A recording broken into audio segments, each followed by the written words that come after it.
I'm going to spend my time really talking about, as I go toward the end of the year, how can I keep my brain as healthy as it can be? And I have a number of concepts and practices that I want to share. I'm going to try and make this really practical. And most people sort of would know it, but they don't really know it.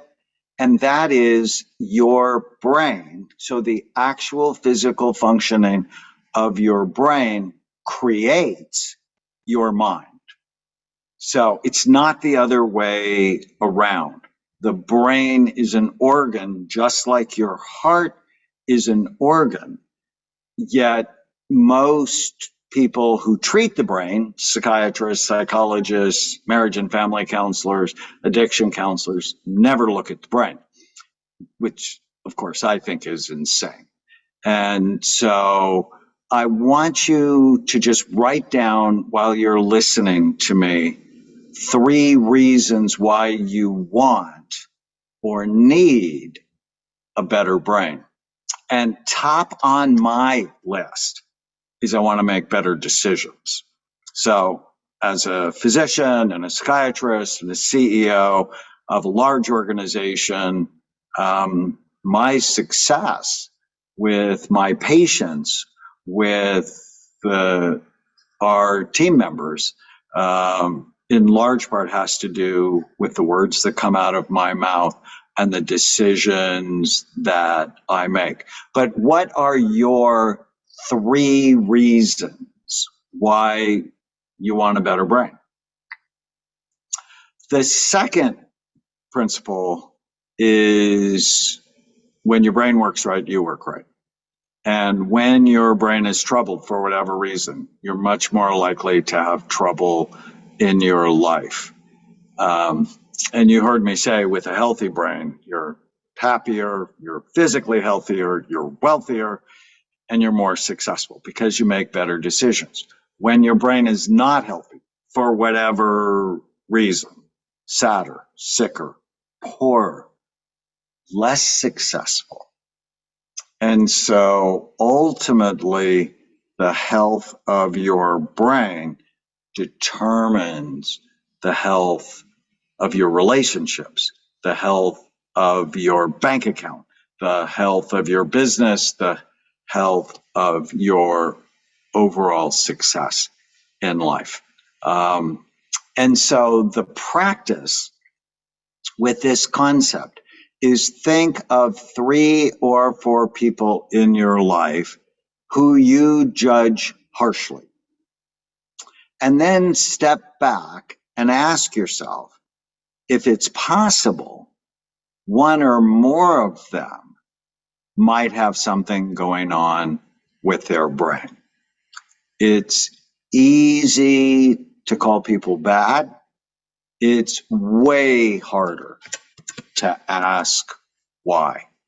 And when I first became a physician, I sort of thought free will was black or white, like you had it or you didn't.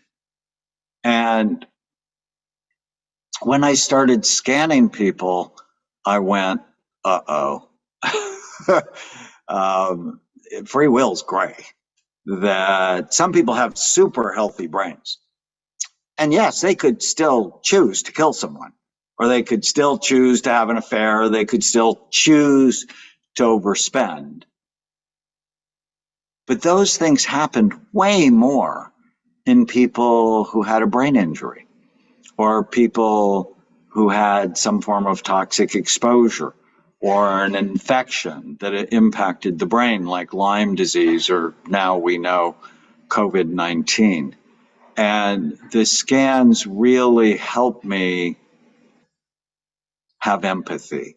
I mean, dramatically increased my empathy for people who struggle. So that's a really important principle. Number 3, and we'll see how many I get through today. Your brain is the most amazing organ in the universe. I love that one. Did you know it's about 3 pounds? Actually, for most people, a little bit less than 3 pounds. 60% of it is fat, which is why I'm not a fan of low-fat diets. You have 100 billion nerve cells, brain cells, and each brain cell, when you took science, they an axon is connected to a dendrite, so it's sort of like a one-to-one connection. But that's not how it is in real life. In real life, you have up to 10,000 individual connections between cells. So when you actually do the math, you have more connections in your brain than there are stars in the universe. Think about that.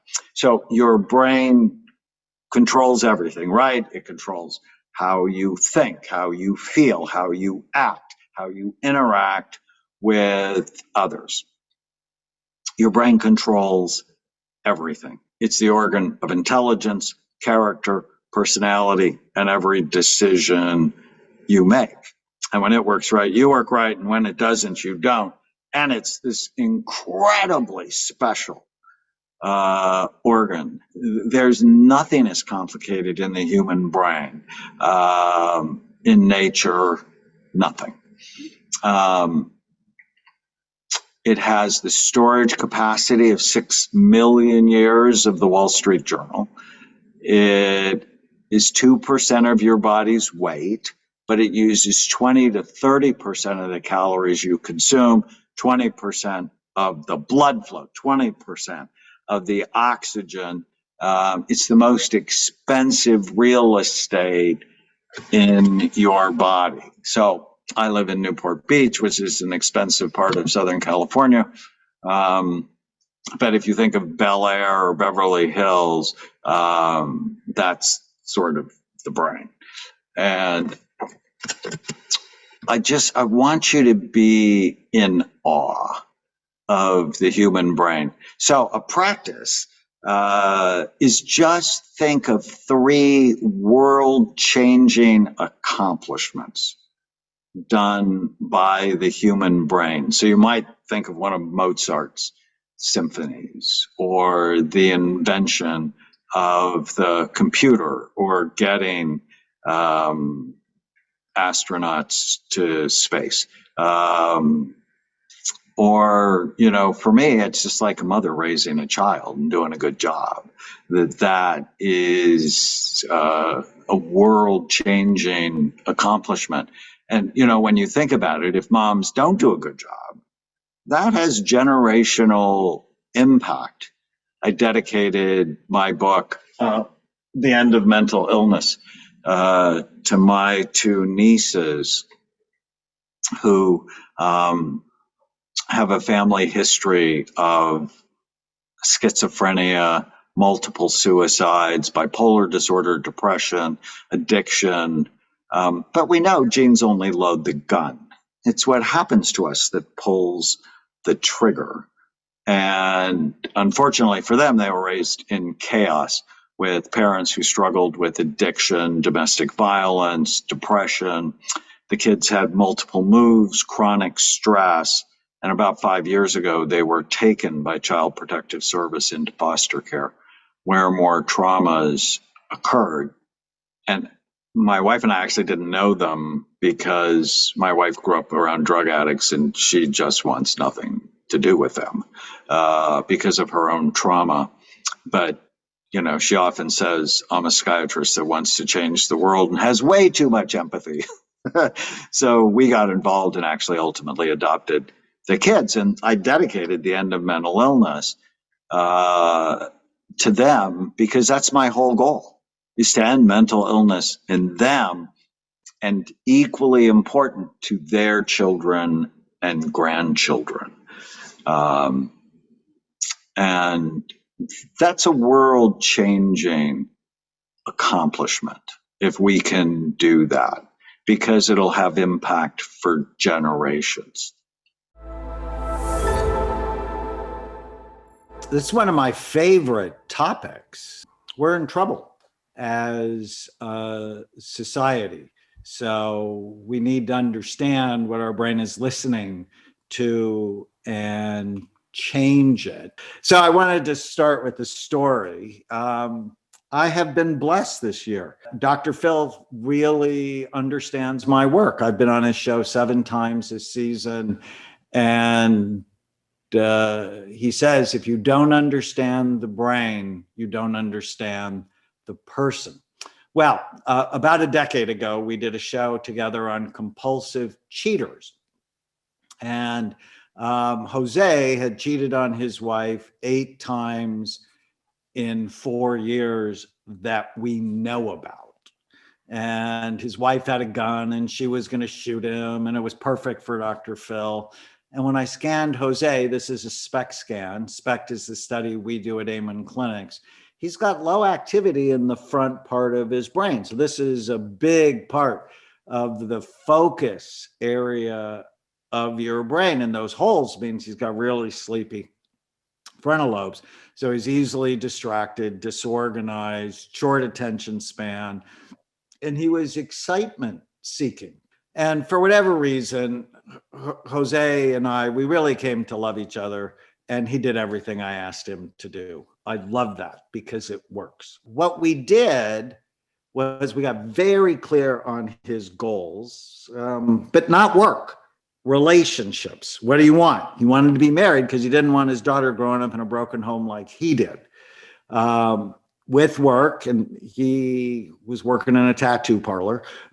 He wanted to be better. With his money, there's always a problem. With his physical, emotional, spiritual health. So we do goal setting in the 4 big circles of your life: your brain, your mind, your relationships, and your soul. Why do you care? And then I taught him these 2 words. These are the most important 2 words in the English language when it comes to your health.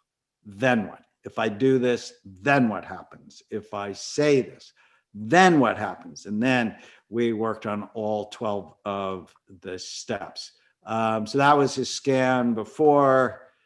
7 months later, his brain was better. He hasn't cheated since. We're at a decade. And oh, by the way, he went to nursing school, then he went to nurse anesthetist school, and he's making like 200 grand a year. And his children are not being raised in a broken home, which is his goal. So step 1, you got to know your goals. But too often people think of this as work related. And I'm like, no, that's how you burn out. They need to be relationships, work, money, physical, emotional, spiritual health. What do you want? So that's step 1. Step 2, you got to get your brain right. If your brain's not right, you're not right. And it doesn't matter if you do anything else. With a healthy brain, you're happier, you're healthier, you're wealthier, you're more successful. Why? Because you make better decisions. Ultimately, it's the quality of your decisions, moment by moment, over time, that determine your happiness, your health, your wealth, and your success. Over the years, I've been able to boil down brain health into this very simple phrase. If you want to keep your brain healthy or rescue it if it's headed to the dark place, you have to prevent or treat the 11 major risk factors that steal your mind. Blood flow is just critical. The number 1 brain imaging predictor of Alzheimer's disease is low blood flow. And basically it comes down to this question: is it good for my brain or bad for it? And if you can answer that question with information and love of yourself, love of your family, love of your mission, you do the right things. Step 3 is you have to know your brain type. Everybody's got a different brain. And I've had 2.5 million people take our online questionnaire. It's called our Brain Health Assessment, brainhealthassessment.com. And you'll know, are you a balanced brain type, spontaneous? That's really my ADD group, short attention span, distractibility, restlessness, impulse control. It's important to get it treated. Doesn't necessarily mean medicine, but medicine for some people is life-changing. But I have strategies for each of these types. The persistent people are the OCD people. And if you have ADD, I watched the chat, a couple of people go ADD and creative, and that is absolutely true. The sleepier your frontal lobes, the more outside of the box thinker you are, but don't hire the ADD person to be your executive assistant. They will make you crazy. You hire the persistent people and the cautious people to be your assistant, because they will follow through on what you need to get done. The sensitive types are empathic, are empath people, but they can struggle sometimes with negative thoughts. The cautious people are anxious. But if you know your type, you can then take the supplements or sometimes medication to help balance your brain. Step 4, you want to lock up the distractions. And I love this quote. The best way to reduce stress in your life is to stop screwing up. And how do you make better decisions? Well, you know your motivation. You put those words up. You have to have a stable blood sugar, which means you need to eat to stay focused. I love this study they did at Emory University where they took 107 married couples, tested their blood sugar at the end of the day, and then gave them voodoo dolls. And they asked them to express their feelings about their partner with the pins in the dolls. And the people who had the lowest blood sugar levels had more than twice the number of pins in the dolls. So if you get hangry, that eating protein and healthy fat at every meal helps to balance your blood sugar and your attention and helps to protect your loved ones from your hangriness. 7 to 8 hours of sleep. Sleep is absolutely essential. Little to no alcohol. I'm not a fan of alcohol. Ever since I started looking at the brain in 1991 and I saw the damage it did to scans, I have been railing against it, and it's not gotten me a lot of fans.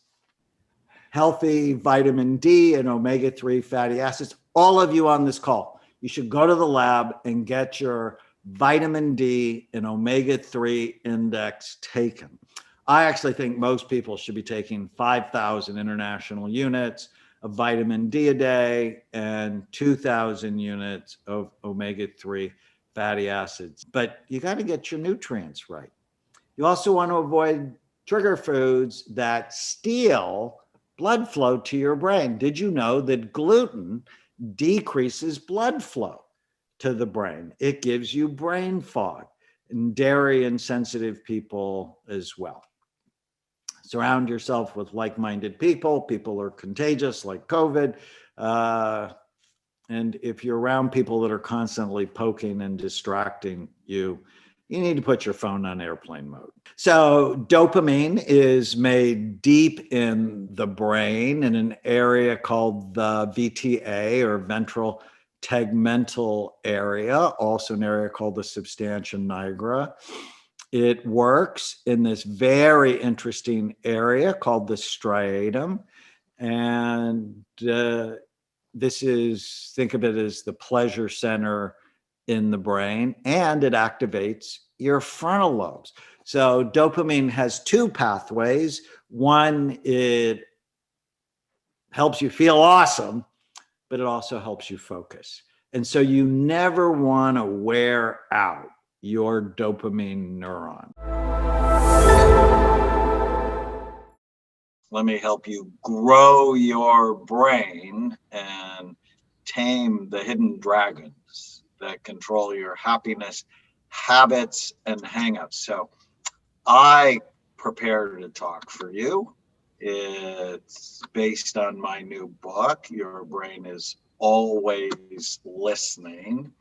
People ask me why the dragons in this book.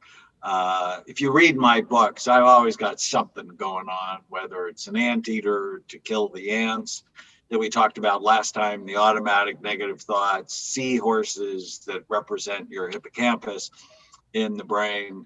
But today we're going to talk about dragons.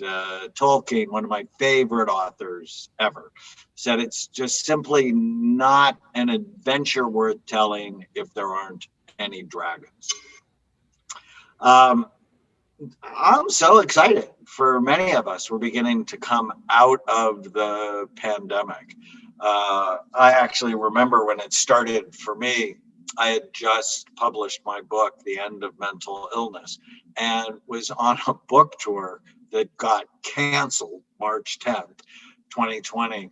And I remember that night, I wrote down this phrase: mental hygiene is just as important as washing your hands, that we need to disinfect our thoughts and tame the dragons that drive anxiety, depression, addiction, stress, and bad habits. And I believed, and it's absolutely come true, that COVID-19 would spawn a mental health pandemic, which it absolutely did. Depression tripled just from February of 2020 to August of 2020. And so here's one of our cool little animations about the dragons breathing fire on your emotional brain and ruining your life. Quick story. He's actually the opening story in the book. Jimmy was actually the son of the leader of the Mexican mafia in Los Angeles. And he's a high-level business executive. The day I met him, which was Halloween 2019, he had just been released from the hospital after feeling suicidal. He had severe panic attacks, anxiety, dread, whenever he was asked to speak in public. If I had to describe the fear, he said, it's like you're on death row and the clocks run out and the guard opens the door and you must take the first step. That kind of fear runs through my bones. This is a quote from my first session with him. He had glossophobia, which is the fear of public speaking, since he was 12 years old, when his grandmother asked him to make an impact statement for his father, who was on trial for double murder. His father actually went on to write a best-selling book about the gangs in LA, and still is in jail. What if I cannot speak and end up killing my dad, was the thought he had. His brain was filled with what we call automatic negative thoughts, or the thoughts that just come into your mind automatically and ruin your day. And ants tend to stack, link with each other, and then they attack you. And so this was his ant trail. I can't speak in public, so I'm going to lose my job. I'm going to be afraid of interviewing, so I won't be able to get a new job. I'm a loser. My wife will divorce me. I'll end up on the streets. I should kill myself. Thoughts, you should write this down. Thoughts create feelings. Feelings create behaviors. Behaviors create outcomes. So if you really want to help someone, you want to make sure they get their thoughts to help them rather than to hurt them. When you look at this poor kid's past, he had intense, persistent trauma. He watched his dad deal drugs and assault others. When he was 8, SWAT officers broke his apartment door down with guns drawn. When visiting his dad in prison, his dad made him go up to other gang leaders. It was very scary for him to test his mettle. It's a common theme throughout our therapy. He witnessed drive-by shootings, was in car chases before the age of 9. He'd been kidnapped twice by feuding family members. His mother kept his siblings, but she sent him to live with his grandparents. So you can see where the abandoned dragon comes in. He witnessed his grandmother being raped. And then the rapist asked if he wanted to participate. Imagine how that will mess with your mind. He had ancestral dragons. Both sides were loaded with anxiety, depression, drug abuse. And he had bad habit dragons. He actually loved watching violent movies, boxing, UFC fights, execution, and animal fights based on something called the arousal template. If you want to know where fetishes start, the arousal template is where were you when you were first aroused. It's often so intense that it triggers an addiction. There's always brain influences. I think that's what I'm most known for in the world is the brain imaging work we do. He had head injuries playing football. He boxed in high school. When he was 15, he fell 8 feet onto his head, was unconscious, lost his hearing, had to learn to walk again. He'd used drugs and alcohol as a teenager. Whenever we think of people at Amen clinics, I have 9, soon to be 10 clinics around the country. But we always think of our patients in these 4 big circles. You know, what's going on with your brain, with your mind, with your relationships, and with your soul, which is, why do you care? What's your deepest sense of meaning and purpose? And part of what we do is we scan people. We do a study called SPECT that looks at blood flow and activity. It looks at how the brain works. Example of a healthy scan, Jimmy had damage to his left temporal lobe, probably from the repetitive head injuries he had. And his emotional brain was just on fire, probably because of the intense trauma he had. He had an ACE score at first childhood experiences. It's on a scale of 0 to 10. People who have a score of 4 or more die on average 20 years earlier than people who are under 4. He had a score of 8. And hypervigilance just sort of got stuck in his brain. So, but with treatment, he thrived. Diligent dragon and ant taming, medication for his left temporal lobe, supplements for his brain. We make something called Happy Saffron and Brain and Body Power Max. His mood stabilized, his anxiety lessened, better husband, team member, lost weight. It was very common for our patients if they're overweight, stronger, more energy. He started to help his family get well. Get it, give it away, keep it forever. You have to share what you learn in order to really solidify it in your soul. Friends are just so important. I was on national television yesterday talking about how depression and anxiety disorders in children doubled over the pandemic. And I think it, in large part, was the isolation and the decrease in human connection.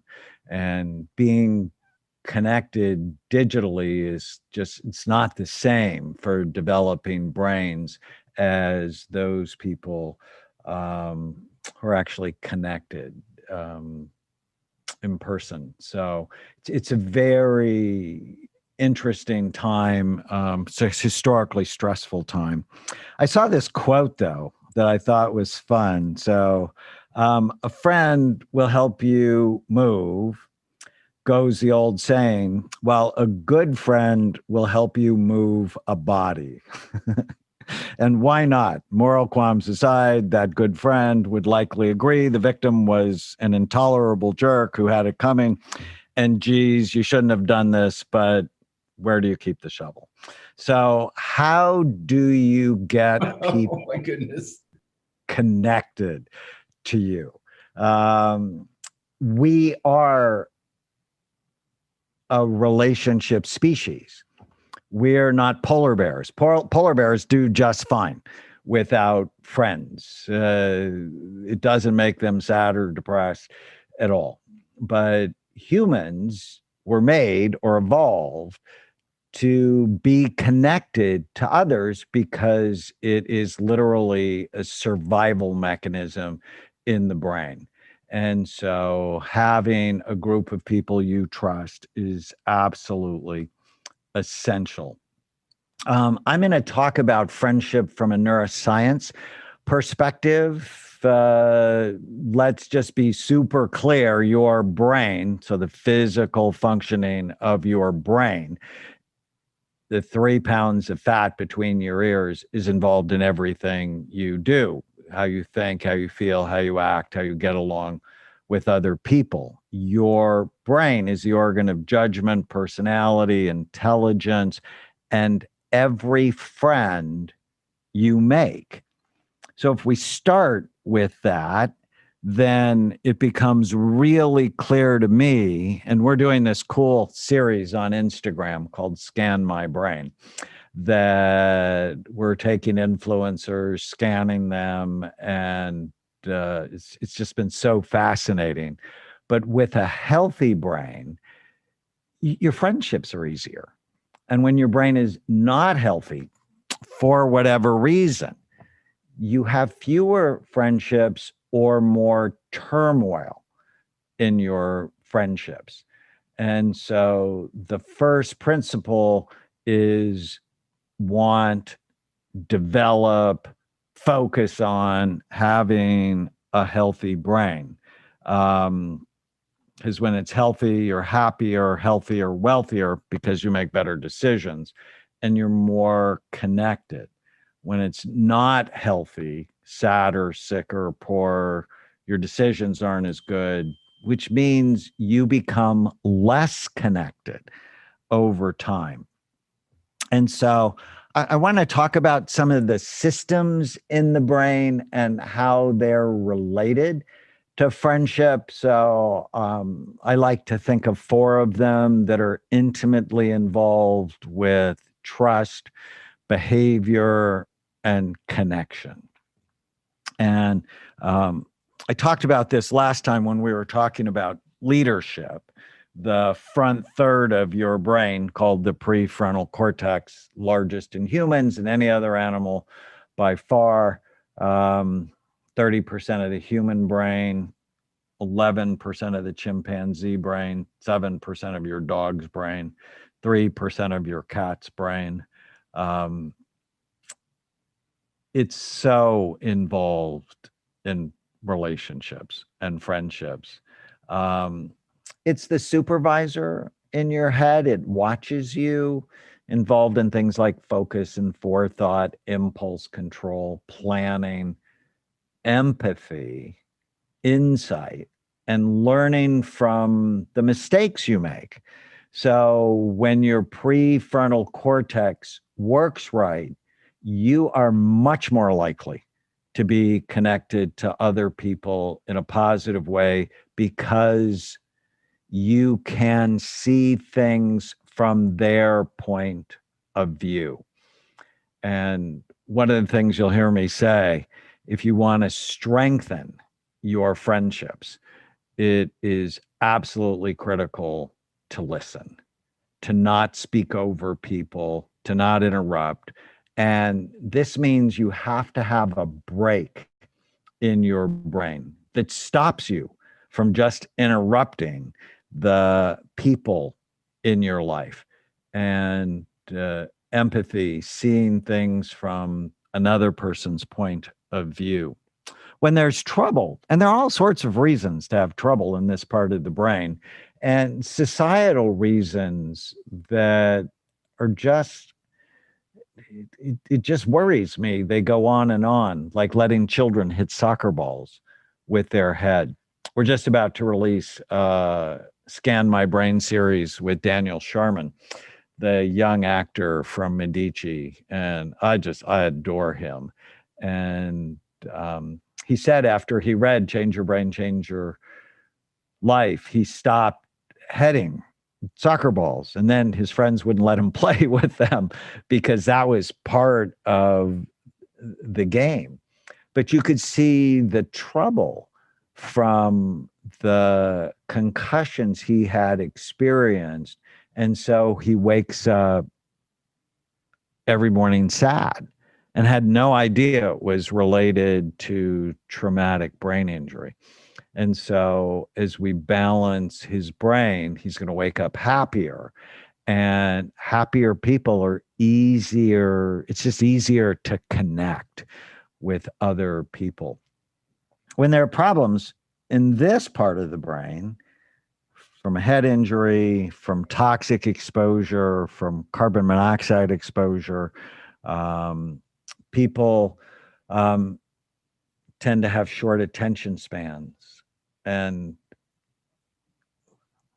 one of the things I often say when I lecture is, what does an orgasm require? Focus. You have to focus on the feeling long enough in order to make that happen. Well, what do friendships require? They require you to pay attention to the other person. And all of us know people where when we talk to them, the people just sort of go into their own problems and never go, how are you? And then pause and really want to know the answer. See, with friendships, you can't just talk about your problems. It's critical to pause and then connect with the other person. Well, that requires a healthy prefrontal cortex so you can see the world from their point of view, not just your own, and then not constantly interrupt them. I think I have treated, well, I know I've treated more than 20,000 people with ADD or ADHD over the years, and often they struggle in relationships. Short attention span, distractibility, disorganization. So they're often late, which really upsets their friends. Procrastination, they often won't do what they say they'll do until someone's mad at them. And then impulse control. And when we treat their ADD, they begin to bring people toward them rather than push them away with their behavior. And nobody knows, right? Because nobody looks at the brain. So how would you know that chronic problem you have in friendships is actually due to the physical functioning of your brain or your friend's brain? And then with low activity here, people also tend to be excitement seeking, conflict seeking, or negative seeking. In my book, Healing ADD, there's a whole chapter on the games ADD people play. And one of the games they play is Let's Have a Problem, because that stimulates their brain and it makes them feel better. But for everybody else, it makes them feel worse. And so optimizing your prefrontal cortex is just such a critical piece of the friendship puzzle from a neuroscience standpoint. So if you've had those kinds of problems, getting a look at your brain could be a wonderful thing. Hey, everybody. Such a joy to be with you. This is a historically stressful time. If you're a psychiatrist, you're busier than you have ever been because of the level of stress. I often have 3 steps to deal with troubled times. The people who don't do well see it as permanent, as global, and they have no control. But if you want to thrive during these hard times, you have to see them as temporary. It's going to end.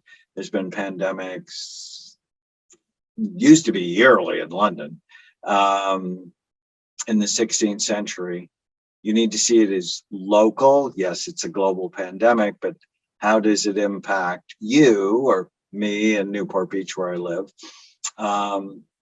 And control what you can and let go of what you can't. So it's a little formula I call TLC, temporary local control. You want to write that down. When I was getting ready for this talk, I'm like, so what's the most important thing for calm, striving, and productivity? It's brain health. It's foundational that when your brain works right, you work right. When your brain is troubled, you have trouble in your life. Your brain, physical function of your brain is involved in everything you do. And brain health, like mental health, is a daily practice.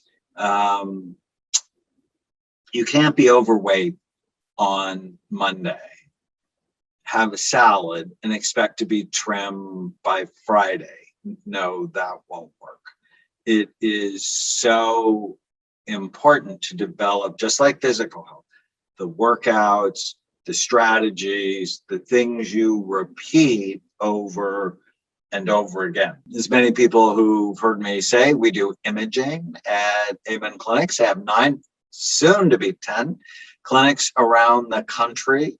And if you came to see us, we'd want to look at your brain right off to know, is it healthy? Is it not healthy? Does it work too hard or not hard enough? We have a database now, just about 200,000 scans on patients from 155 countries.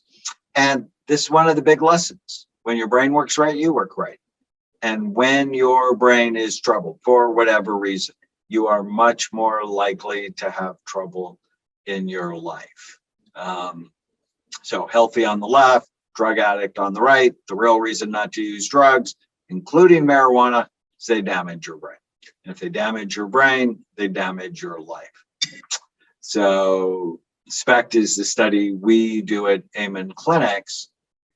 Here's an example of a healthy scan. The image on the top left is we're looking underneath the brain.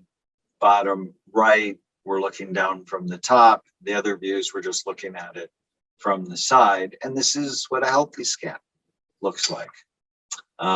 This is someone who managed her stress with alcohol. And you can see how it begins to just look shriveled. Some of you in this community, I know Mel Robbins. Mel and I are friends. We just released a conversation she and I had on her brain and ADHD and alcohol. It got like 2 million views in like 2 days. It was just stunning.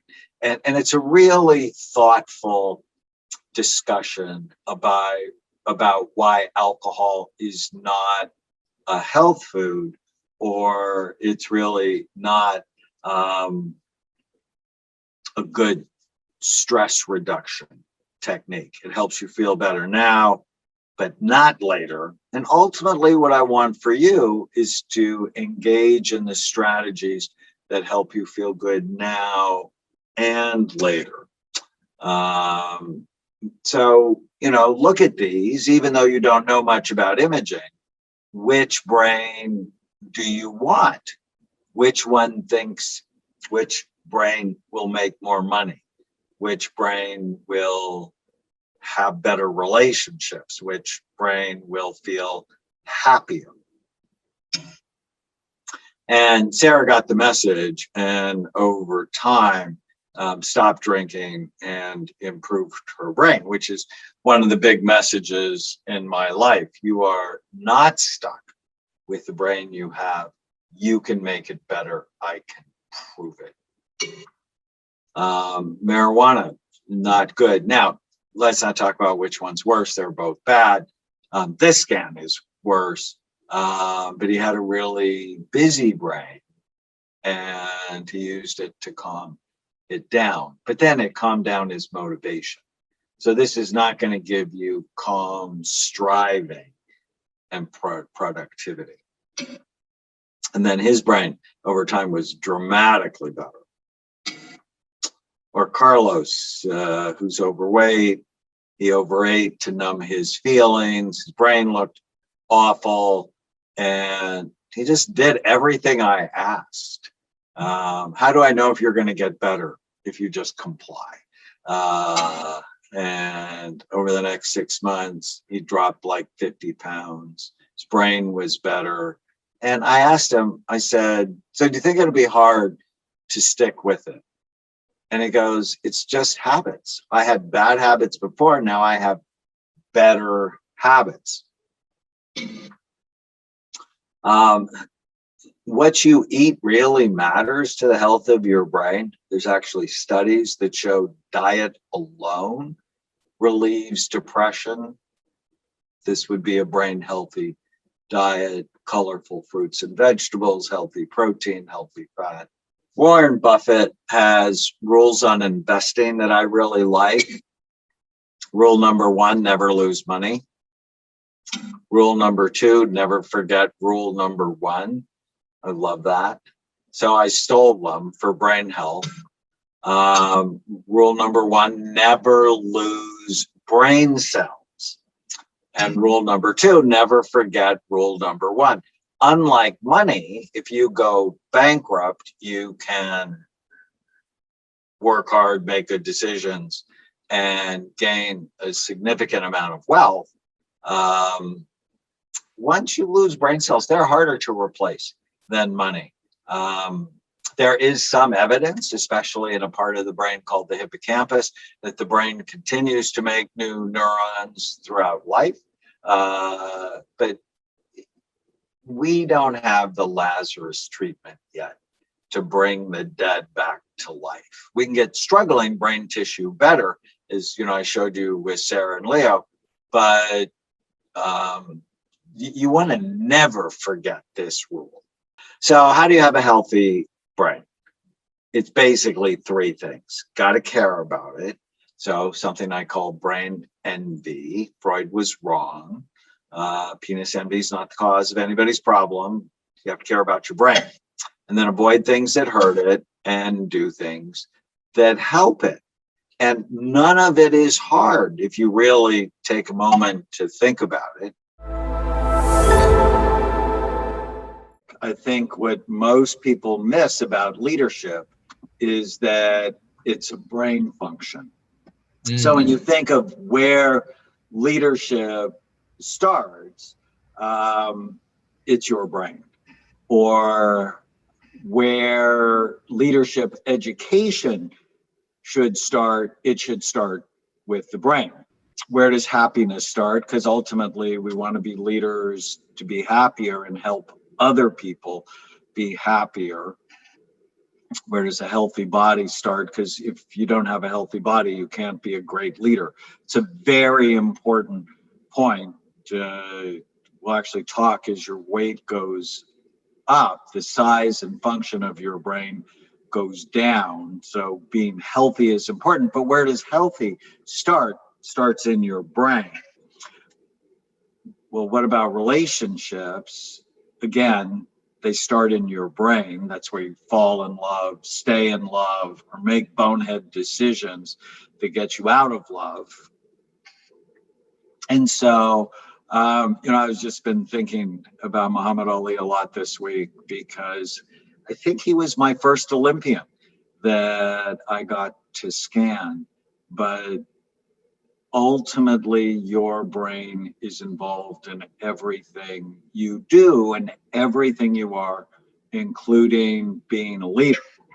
It's just so clear after looking at all these scans that when your brain works right, you work right. And when it's troubled, you have trouble in your life. So when people think of troubled leadership, we need to start thinking, I wonder what's going on in their brain. So healthy brain, happier, healthier, wealthier, more successful, you're a better leader. And when your brain is not healthy, sadder, sicker, poorer, less successful, often because you make poor decisions and you're not a good leader. And so, I often say in the 1960s, space was the new frontier.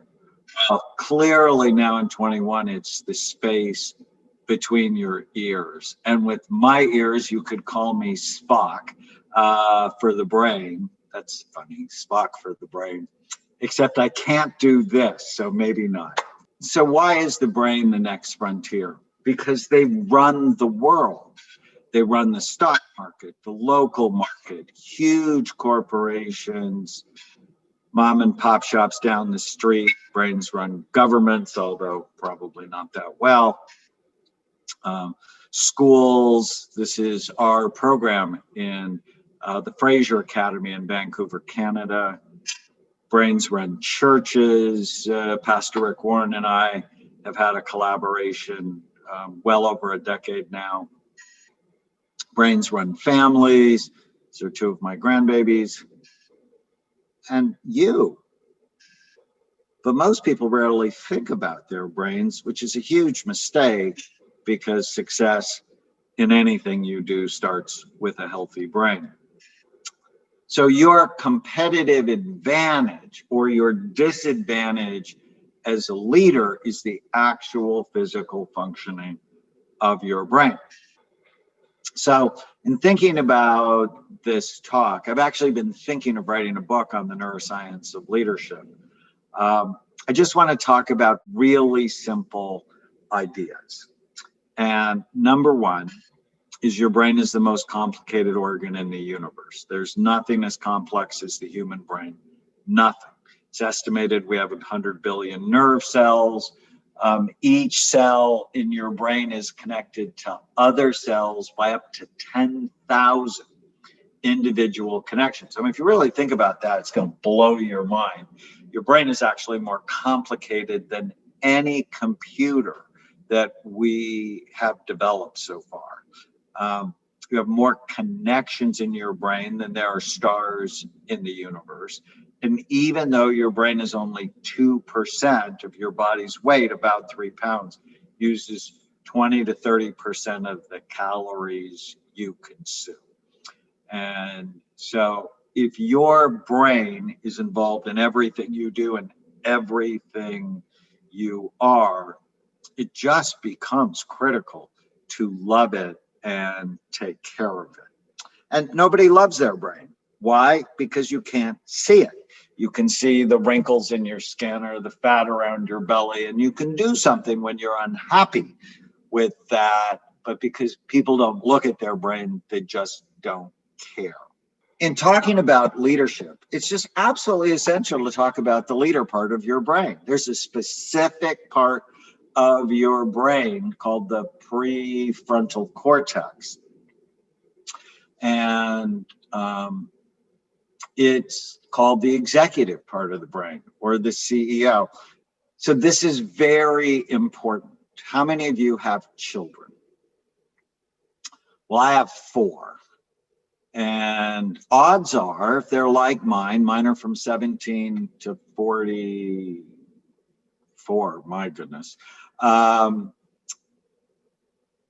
They make better decisions starting at around 24, 25, 26, because the front part of their brain, the executive part of the brain, call it the prefrontal cortex, becomes myelinated. it actually, you are not an adult, not until you're about 25, and more likely 25 in girls and 27 or 28 in boys, because that's when your brain finishes development. This is why you should not be smoking pot as a teenager or a young adult. I'm actually not a fan of it at any age, but it delays development. This is why bad food and alcohol decrease the development of the brain. So when we're babies, the back part of our brain becomes myelinated. And just so you know, this process, it's where your nerve cells get insulated. They actually get wrapped with a white fatty substance called myelin, and it helps your brain work faster, work more efficiently. And when we scan little kids, they have super busy brains. But as they age, they settle down because they're more efficient. And this is why, if you want to be a good leader of your family, you have to model, but also protect developing brains. And it's just no surprise to me that Simone Biles and some of the other Olympians struggle with their mental health. Think of the traumatic brain injuries she must have had learning how to do those insanely dangerous gymnastic moves. Not good for developing brains. Oh, by the way, fame is terrible for developing brains. Fame has side effects. Mostly it wears out the judgment center of your brain, and it wears out the pleasure centers, making these kids more vulnerable to anxiety and depression. So there's this part of your brain called the prefrontal cortex, the front third of your brain, largest in humans and any other animal. It's estimated to be 30% of the human brain, 11% of the chimpanzee brain, 7% of your dog's brain, unless you're Fraser. Fraser was my bulldog. I'm certain it was no more than 5% with the decisions he made. 3% of the cat's brain and 1% of the mouse's brain, which is why cats need 9 lives and mice get eaten by cats. This can be your day for personal growth. This can be that day you committed to and you remember and you go, that was the day I got myself a community. I got better coaches. I committed to making my life the absolute best that I could. This is that day. Make today your growth day. Click the button on this page and sign up right now.